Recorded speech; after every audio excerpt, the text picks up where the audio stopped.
السلام علیکم ورحمۃ اللہ وبرکاتہ۔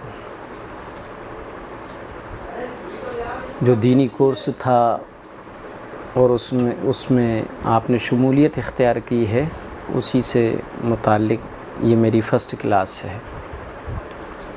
آج کی کلاس میں دو چیزیں ذکر کی جائیں گی، ایک تو حدیث اور دوسرے عقیدے۔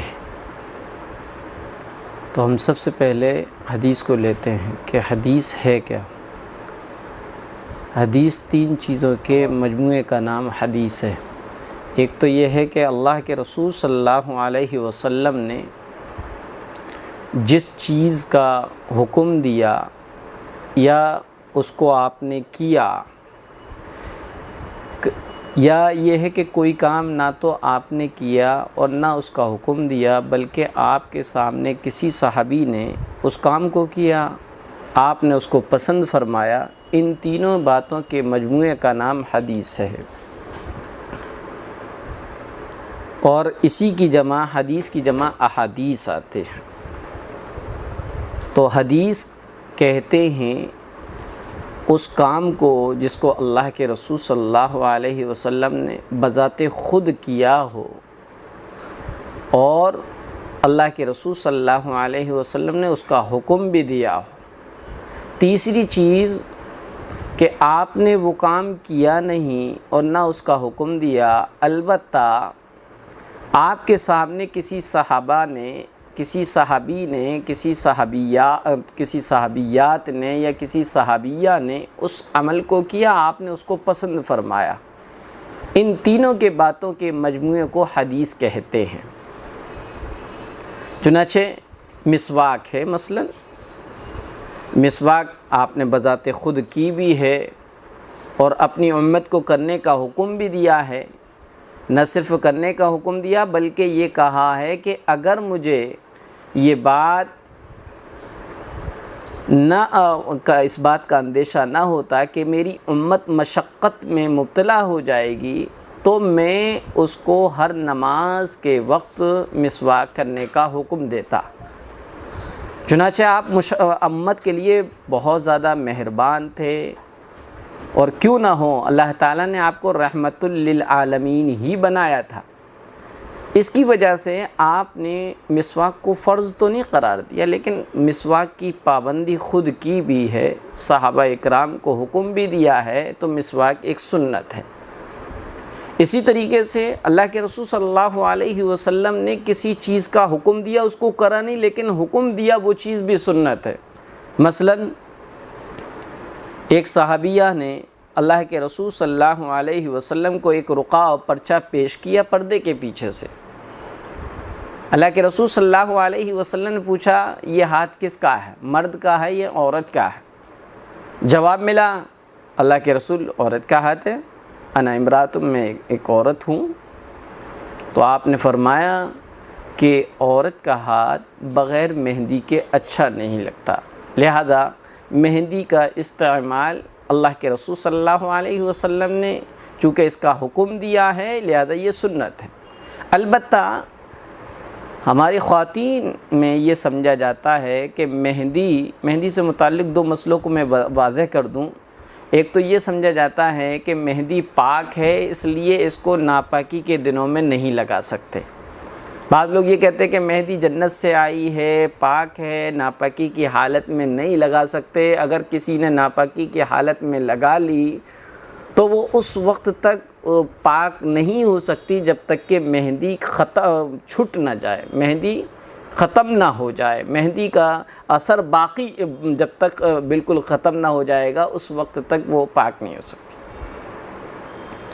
تو اس طرح کی باتیں ہیں، لیکن صحیح بات یہ ہے کہ مہندی کو ناپاکی کی حالت میں، اس حالت میں جبکہ شریعت کی طرف سے کچھ پابندیاں ہیں، اس حالت میں، اس وقت، مخصوص وقت میں کہ آپ نماز نہیں پڑھ سکتے ہیں، آپ روزہ نہیں رکھ سکتے ہیں، آپ قرآن کریم کی تلاوت نہیں کر سکتے، آپ قرآن کریم کو جو ہے چھو نہیں سکتے، نہ کسی پارے اور سپارے کو چھو سکتے ہیں، اور نہ ہی کسی رقعہ یعنی پرچے پر بھی اگر قرآنی آیات لکھی ہیں اس وقت بھی اس کو نہیں چھو سکتے۔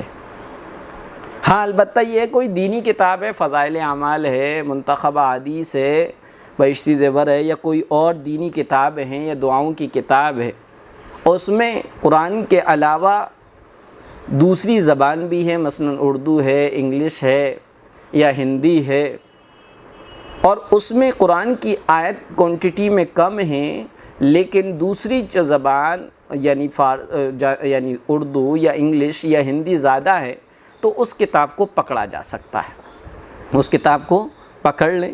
البتہ اس کتاب کو جب پڑھیں گے اور اس میں پڑھتے ہوئے وہ قرآنی آیات آ جائے تو اس کو ٹچ نہیں کرنا ہے، اس کو چھونا نہیں ہے۔ بہرحال اس حالت میں نماز کی ممانعت ہے، روزہ بھی منع ہے، اسی طریقے سے قرآن کریم کا بنا دیکھے یا دیکھ کر یا چھو کر یا بنا چھوئے پڑھنا بھی منع ہے۔ تو یہ چیزیں تو ثابت ہے، لیکن مہندی لگا سکتے ہیں بالکل، اور مہندی لگے ہونے کی حالت میں آپ پاکی کا غسل کریں گی تو پاک بھی ہو جائیں گے۔ اور یہ کہنا کہ مہندی جو ہے مہندی پاک ہے، اس کو ناپاکی کی حالت میں نہیں لگانا چاہیے، یہ لا علمی اور کم علمی کی بات ہے۔ تو بہرحال مہندی سے ہاتھ لگے ہونے چاہیے، کیونکہ مرد عورت کے ہاتھ میں امتیاز اور فرق ہو، اس لیے بہرحال میں عرض کر رہا تھا کہ مہندی بھی سنت ہے، کیونکہ اس کو آپ نے یوز نہیں کیا، اس پہ آپ نے عمل نہیں کیا۔ ہاں البتہ یہ ہے کہ آپ نے اس کا حکم دیا جا صنف نازک کو، خواتین کی جماعت کو یہ حکم دیا گیا کہ وہ مہندی لگائیں۔ اب مہندی جو شادی شدہ ہیں وہ اپنے شوہر کے لیے، زینت کے لیے اس کو لگائیں، سنت بھی ہے اور بھی اس کے بہت سارے فائدے۔ تو ایک چیز ہو گئی جس کا آپ نے کیا، جیسے اس کی مثال فار ایگزامپل مسواک ہے، آپ نے کیا نہیں لیکن کرنے کا حکم دیا، اس کی مثال جو ہے آپ کی مہندی ہو گئی۔ تیسری چیز کہ وہ کام جس کو آپ نے نہ کیا، نہ کرنے کا حکم دیا، لیکن اللہ کے رسول صلی اللہ علیہ وسلم کے سامنے وہ کام کیا گیا تو آپ نے اس کو پسند فرمایا۔ مثلا ایک صحابی دربار نبوت میں مجلس نبی صلی اللہ علیہ وسلم میں آئے، اور اس وقت کا جو لباس تھا وہ دو چادریں تھیں، ایک چادر قمیص اور کرتے کے طور پہ اوپر کے جسم کے اوپر کے حصے میں استعمال کی جاتی تھی، دوسری چادر تہبند لنگی کی شکل میں بدن کے نچلے حصے میں استعمال کی جاتی تھی، اور یہی عمومی لباس تھا۔ تو وہ صحابی جو ہیں پاجامہ پہن کر آئے، یعنی وہ لنگی نہیں تھی، نہ صرف یہ کہ لنگی تھی بلکہ وہ سلا ہوا تھا، پاجامے کی شکل کو تھا۔ تو اللہ کے رسول صلی اللہ علیہ وسلم نے فرمایا ھذا حسن، یہ اچھا ہے، ھذا استر، یہ قابل ستر ہے، ستر کو چھپانے والا ہے،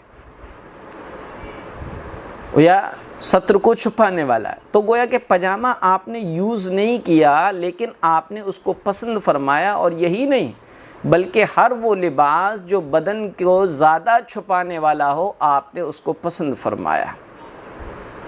چنانچہ آج بہت ہی زیادہ ایک لباس چل چکا ہے خواتین میں، پلازا کہتے ہیں یا کیا کہتے ہیں اس کو، وہ چوڑے پائچے کا ہوتا ہے، جس کی وجہ سے بے ستری بہت زیادہ ہوتی ہے، اڑتے ہوئے میں وہ پوری وہ نظر آتی ہے۔ لہٰذا اگر پہنا جائے بہت احتیاط سے، اٹھتے بیٹھتے ہوئے اس بات کا خیال رکھا جائے کہیں وہ ذرا سے سرک کر بے ستری نہ ہو جائے، کیونکہ اللہ کے رسول صلی اللہ علیہ وسلم نے فرمایا کہ اللہ کے نزدیک بدترین شخص وہ ہے جو بلا کسی عذر اور پرابلم و پریشانی کے اپنا ستر دوسروں کو دکھائے یا دوسرے کا ستر دیکھے۔ ستر کہتے ہیں اس حصے کو جس کا چھپانا ضروری اور فرض ہو۔ آج تو حال یہ ہے کہ ہمارے مرد گھر میں بیٹوں کی شکل میں، بھائیوں کی شکل میں وہ ایک عجیب لباس آیا ہے، وہ لباس جو ہے گھٹنوں سے اوپر ہوتا ہے، حالانکہ مرد کا سطر جو ہے وہ ناف سے لے کر گھٹنے اس میں سطر میں داخل ہیں، لیکن وہ جو لباس ہے جو پہنا جاتا ہے اس میں گھٹنے کھلے ہوتے ہیں، اور اس پہ کوئی ٹوکنے والا نہیں، کوئی ان کو تنبیہ کرنے والا نہیں، کوئی سمجھانے والا نہیں ہے، جس کی وجہ سے دیکھنے والا بھی گناہ گار ہو رہا ہے، وہ دکھانے والا بھی گناہ گار ہو رہا ہے۔ اس لیے ضروری ہے کہ ستر کے اہتمام کی کوشش کی جائے۔ بے ستری والے لباس سے ہرگز اپنے آپ کو قریب نہ کیا جائے، بلکہ ایسے لباس کو نہ خریدے اور نہ ہی ایسے لباس استعمال کرے۔ اچھی بات یہ ہے لباس کے سلسلے میں کہ اللہ کے رسول صلی اللہ علیہ وسلم نے فرمایا کہ وہ مرد جس کا پاجامہ یا پین یا لوور یا لنگی یا تہمد ٹخنوں سے نیچے ہو، وہ اس کو چاہیے کہ وہ اپنا ٹھکانہ دوزخ میں بنا لے۔ یعنی ایسا شخص جو ہے جس کا پاجامہ ٹخنوں سے نیچے ہو وہ اپنا ٹھکانہ دوزخ میں بنا لے، یعنی گناہ کبیرہ ہے ٹخنوں کو چھپا کر مرد کے لیے لباس استعمال کرنا۔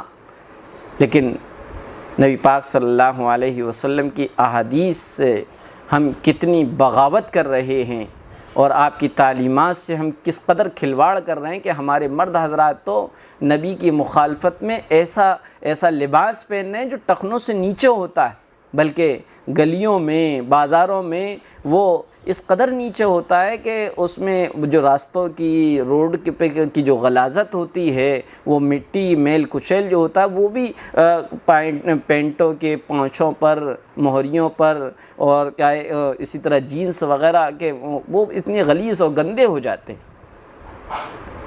اور دوسری طرف کہ عورت جس کے پاؤں، جس کے ٹخنے سطر کے اندر داخل تھے، اب بدقسمتی ایسی ہے کہ ہمارے یہاں کا ایسا لباس کا ایک مزاج بن چکا ہو کہ اس میں لباس نیچے کا جو لباس ہے وہ اس قدر اونچا ہوتا ہے کہ ٹخنے نظر آتے ہیں۔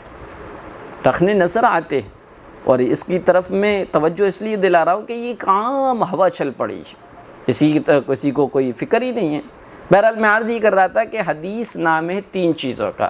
اللہ کے رسول صلی اللہ علیہ وسلم نے جو کام کیا اس کو بھی حدیث کہتے ہیں۔ دوسرا یہ آپ نے کیا نہیں لیکن کرنے کا حکم دیا، اس کی مثال میں نے مہندی بتائی۔ اسی طریقے سے نہ آپ نے کیا نہ کرنے کا حکم دیا، بلکہ آپ کے سامنے وہ کام کیا گیا، آپ نے اس کو پسند فرمایا۔ اس تینوں کے مجموعے کو حدیث کہتے، یعنی قول نبی، عمل نبی اور تقریر نبی، یعنی نبی پاک صلی اللہ علیہ وسلم کی پسندیدگی۔ اللہ کے رسول صلی اللہ علیہ وسلم کا فرمان، اللہ کے رسول صلی اللہ علیہ وسلم کا عمل مبارک، اللہ کے رسول صلی اللہ علیہ وسلم کی پسند، یہ تینوں چیزیں مل کر حدیث کہلاتی ہیں۔ اور حدیث کی ہی جمع ہے احادیث، یعنی ایک ہے تو اس کو حدیث، اور بہت ساری ہیں تو ان کو احادیث کہتے ہیں۔ اور روایتوں میں آتا ہے کہ اللہ کے رسول صلی اللہ علیہ وسلم نے فرمایا، میری امت میں سے جس نے بھی 40 حدیثوں کو محفوظ کیا، یعنی یاد کر لیا زبانی طور پہ، چاہے ترجمے کے ساتھ یا چاہے بغیر ترجمے کے، اگر 40 حدیثوں کو یاد کر لیا، محفوظ کر لیا، اور پھر اس کے بعد اس کو دوسروں تک پہنچایا، تو اس کو اللہ تبارک و تعالی حشر کے دن دنیا کے ختم ہو جانے اور عالم حشر کے قائم ہونے کے وقت اللہ تعالیٰ اس کو فقیہ اور عالم عالمہ بنا کر اٹھائیں گے۔ اگر وہ خواتین کی جماعت میں سے ہیں تو اس کو عالمہ بنا کر اٹھایا جائے گا، اگر وہ مرد حضرات کی جماعت میں سے ہے تو اس کو عالم بنا کر عالم اور فقیہ بنا کر اٹھایا جائے گا۔ اس لیے ہم نے سوچا کہ اس کورس کے تحت، اس کورس کے ضمن میں آپ کو کم از کم 20 حدیث تو یاد ہی کرا دیں۔ اسی لیے آج کے اس سبق میں ہم نے سوچا ہے کہ آپ کو 5 حدیثیں یاد کرائیں۔ آپ نوٹ کر لیں، لکھ لیں، چاہے اس کو عربک میں لکھ لے، اپنی زبان میں لکھ لے، اور اس کو آپ کو یاد کرنا ہے، چاہے میں سنوں یا نہ سنوں، یا آپ کو موقع دوبارہ مجھ سے سامنے کا یا پڑھانے کا ہو یا نہ ہو، آپ کو وہ یاد کرنی ہے۔ اور اس کا طریقہ کیا ہے کہ آپ گھر کے کام کاج کرتے رہیں اور اس حدیث کو یاد کر لیں، اور یاد کرنے کے بعد اس حدیث پر عمل، اور عمل کے ساتھ ساتھ اپنے گھر کے چھوٹے چھوٹے بچوں کو اس کو یاد کرا دیا جائے۔ تو پہلی حدیث میں سب سے پہلی وہ حدیثیں لوں گا جس میں جو حدیث تو ہے ہی ہیں اور اس میں ہمیں کچھ کرنے کے لیے بھی کہا ہے۔ سب سے پہلی حدیث من صمت نجا، پہلی حدیث نبی پاک صلی اللہ علیہ وسلم کی پہلی حدیث، من صمت نجا، جو چپ رہا اس نے نجات پائی۔ خاموشی بہت اچھی چیز ہے، زبان درازی اس کے مقابلے میں بہت بری چیز ہے، اس لیے فرمایا من صمت نجا، جو چپ رہا، بلا ضرورت نہیں بولا، وہ نجات میں رہے گا، اس کے اوپر مصیبتیں نہیں آئیں گی، کیونکہ زیادہ تر مصیبتیں زیادہ بولنے کی وجہ سے آتی۔ من صمت نجا۔ اسی طریقے سے دوسری حدیث المؤمن لا یکذب، مومن جھوٹ نہیں بولتا۔ مومن کے ہی حکم میں مومنہ بھی ہیں، یعنی ایمان والے مرد اور ایمان والی عورت ایسا ہو ہی نہیں سکتا کہ وہ جھوٹ بولے۔ اگر کوئی جھوٹ بولتا ہے تو وہ کامل مومن نہیں ہے۔ جو حدیث میں فرمایا گیا المؤمن لا یکذب، مومن جھوٹ نہیں بولتا، اس کا مطلب یہ ہے کہ کامل مومن، مکمل سچا پکا ایمان والا، سچے پکی ایمان والی جھوٹ نہیں بولتے۔ تو المؤمن لا یکذب دوسری حدیث۔ تیسری حدیث المسلم اخو المسلم، المسلم اخو المسلم، مسلمان مسلمان کا بھائی ہے۔ ہم سب ایمانی رشتے کے اعتبار سے بھائی کے رشتے میں، ایمانی رشتے کی وجہ سے بھائی بہن ہیں، اخوت ایمانی میں۔ قرآن کریم میں فرمایا انما المؤمنون اخوہ، کہ تمام مومن آپس میں بھائی ہیں۔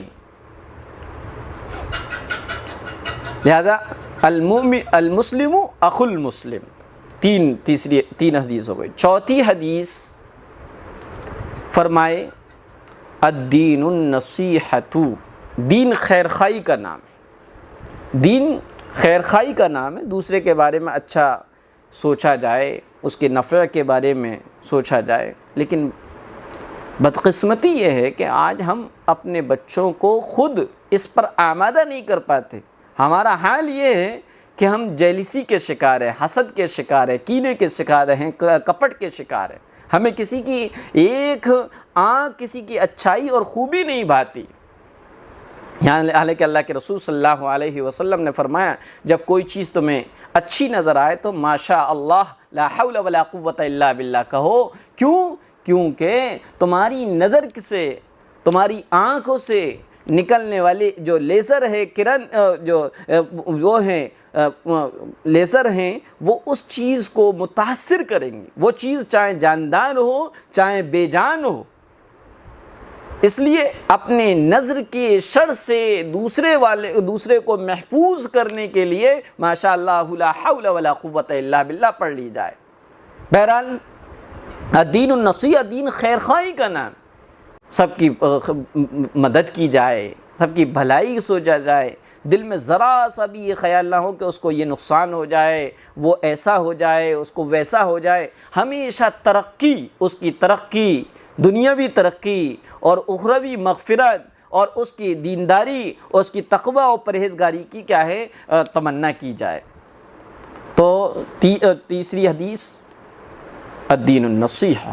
چوتھی حدیث جو ابھی میں بتانا چاہ رہا ہوں العین حق، العین حق، نظر کا لگنا برحق ہے۔ اب لوگ کہتے ہیں کہ نہیں ماں کی نظر بیٹے کو نہیں لگتی ہے، یا کیا ہے اولاد کی نظر ماں کو نہیں لگتی ہے۔ اس طرح کی تقسیم کرنا، ڈیوائیڈیشن کر لینا، یہ حدیث کے خلاف ہے۔ حدیث میں تو مطلق فرمایا جا رہا ہے العین حق، نظر کا لگنا برحق ہے۔ ایک روایت میں تو فرمایا اللہ کے رسول صلی اللہ علیہ وسلم نے کہ نظر انسان کو قبر تک پہنچا دیتی ہے اور جانور کو ہانڈی تک پہنچا دیتے ہیں، اور اس کو موجودہ ٹیکنالوجی کے زمانے میں سائنس نے بھی قبول کیا ہے، اور ہم اس کو تجربات سے ہم اس کو تجربہ کر سکتے ہیں۔ اس کا طریقہ کیا ہے؟ اس کا طریقہ یہ ہے کہ آپ بیٹھے ہوں فار ایگزامپل، اور آپ کو کوئی غور سے تاڑ رہا ہو، گھور رہا ہو، تو آپ کی باڈی آپ کو وائبریٹ کرے گی، آپ کو سندیش دے گی، میسیج دے گی۔ دوڑ کر کے دکھائیے، وہ یہ بتائے گی کہ آپ کو کوئی غور سے دیکھ رہا ہے، اور آپ جب نظر کو گھمائیں گے تو کہیں نہ کہیں چور پکڑا جاتا ہے۔ تو گویا کہ بدن محسوس کرتا ہے، لہذا العین حق، نظر کا لگنا برحق ہے، اور نظر سے جو بچا جائے گا وہ اس طریقے سے بچا جائے گا کہ جس کی جو نظر جس کو جو چیز اچھی لگی ہے، پسند آئی ہے، وہ اس چیز کے اچھے لگنے پر، اس چیز کے پسند آنے پر ماشاء اللہ لا حول ولا قوت الا باللہ کہہ لے۔ یہی وجہ ہے کہ آج جو بلڈنگز بنتی ہیں، مکانات بنتے ہیں، اس پہ ایک بڑی سی پلیٹ پہ لکھا ہوتا ہے ماشاء اللہ لا حول ولا قوت الا باللہ۔ لگانے والا اس لیے لگاتا ہے کہ کوئی میری بلڈنگ یا مکان کی طرف دیکھے، اور مکان کی عمدگی اور حسن اس کو جب پسند آئے تو پلیٹ پہ ماشاء اللہ لا حول ولا قوت لکھا ہوا بھی اس کو وہ پڑھ لے، تاکہ میرا مکان اور میری دکان یا میرا گھر اور میرا ہاؤس یہ نظر بد سے محفوظ ہو سکے۔ تو بہرحال العین حق، نظر کا لگنا برحق ہے۔ جب نظر کا لگنا برحق ہے تو نظر اتارنے کا نبی پاک صلی اللہ علیہ وسلم نے اس کے لیے کچھ دعائیں بتائی ہیں۔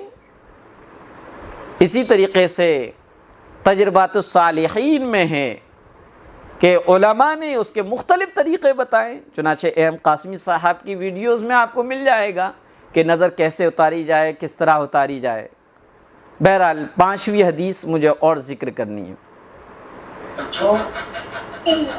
المؤمن مرآت المؤمن، ایک مومن دوسرے مومن کے لیے آئینہ ہے، مرر ہے۔ اس کا کیا مطلب؟ چھوٹی سی حدیث ہے لیکن مطلب بہت ہی زیادہ اور وائڈ، اور مفہوم اس کا بہت زیادہ کشادہ ہے۔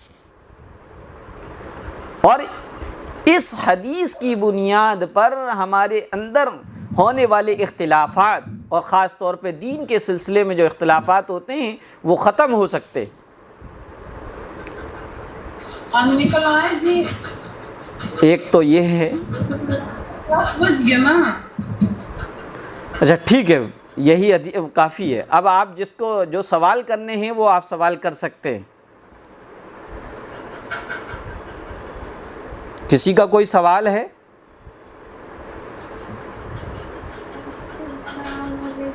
وعلیکم السلام۔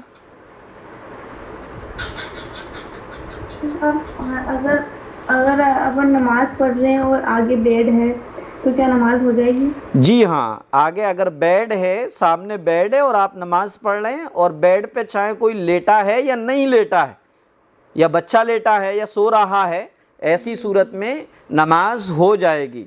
چنانچہ اللہ کے رسول صلی اللہ علیہ وسلم اپنے حجرے مبارکہ میں نماز پڑھا کرتے تھے تہجد کی، تو اما عائشہ رضی اللہ تعالیٰ عنہ فرماتی ہیں کہ ہمارا کمرہ اس قدر چھوٹا تھا کہ اللہ کے رسول جب قیام میں ہوتے، یعنی کھڑے ہوتے، نیت باندھے ہوئے الحمد اور سورت پڑھنے کی حالت میں ہوتے، تو میں اپنے پاؤں کو پھیلا لیا کرتی تھی، اور جیسے ہی آپ رکوع اور سجدے میں جاتے تو میں اپنے پاؤں کو سکوڑ لیا کرتی تھی۔ لہذا اگر بیڈ پہ کوئی بیٹھا ہوا ہے، کھانا کھا رہا ہے، یا کوئی کیا ہے سو رہا ہے، آرام کر رہا ہے، تو آپ اس نیچے جا نماز بچھا کر نماز پڑھ سکتی ہیں، نماز ہو جائے گی۔